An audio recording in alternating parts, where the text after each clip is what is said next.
ဆိုတော့ PSG ကတော့ဘိုင်ယန်မြူးနစ်ကိုနှစ်ကြိမ်ပေါင်း9-6 ခုနဲ့အနိုင်ရပြီးတော့တက်သွားပြီပေါ့ဒီပွဲမှာဆိုလို့ရှိရင်ဘယ်လိုပြောမလဲတောင်ပန်ကစားမားတွေနှစ်ဖက်တင်းရဲ့တောင်ပန်ကစားမားတွေကွာဟမှုကဒီပွဲတစ်ခုတည်းကိုပေါ့နော်တော်ကြီးမားခဲ့တယ်ကျွန်တော်ပြောရမယ်ဒီပေးရလိုက်ကဘာကြောင့်လဲဆိုတော့ဒီ OLC တို့ပါလို့ဆိုလို့ရှိရင်ဒီပွဲမှာတော်ရုံးကန်ခဲ့ရတာ OLC ကပထမကြော့တောက်လျှောက်ကောင်းတယ် Luis Diaz ပထမကြော့တောက်လျှောက်ကောင်းတယ် Kvara Dembele Doué ပထမကြော့တွေတောက်လျှောက်ကောင်းတယ်ဒါပေမဲ့ဒီမှာကျတော့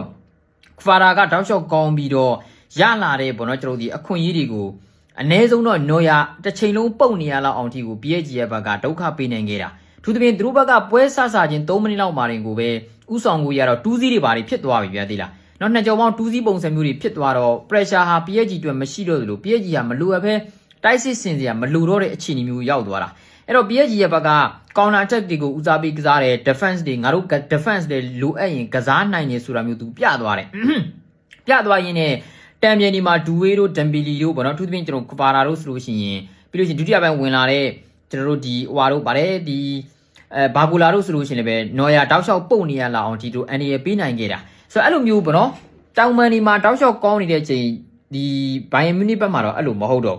ဘိုင်ယန်မြူးနစ်မှာဆိုလို့ရှိရင် OLC ဟာဒီပွဲမှာကျွန်တော်မြင်မှတ်ကိုမမိဘူးသိလား OLC မှဟုတ်ရလားပေါ့ပထမကျော် OLC နဲ့ဘာမှမဆိုင်သလိုတရားဒီလုံးအနေထားနဲ့ကျွန်တော်ကြည့်ရင် OLC တော်တော်